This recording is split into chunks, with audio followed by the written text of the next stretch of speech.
finally at 2:30 p.m., I was able to crawl out of bed. And the first thing was crawling to the window to see if I drove home, and praise God, I didn't drive home. So that was a victory.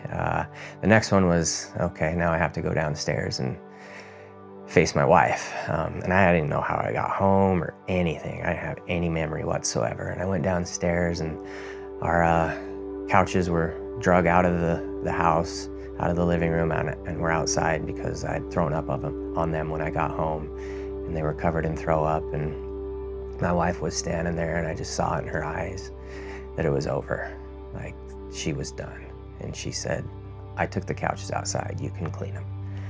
I said, okay. And so I went out and cleaned them and let them air out. And my kids were napping. They woke up from their naps. No one knew it was my birthday. I mean, my wife did, but I wasn't about to tell my kids. Like, so here I am, 41st birthday, and not much of a celebration. And I knew in that moment that if something didn't change, it was over. And I said, you know that other church that's popped up a few times in conversation and through other people? And she said, yeah. He said, maybe we go to that church too. And she said, that's probably a good idea.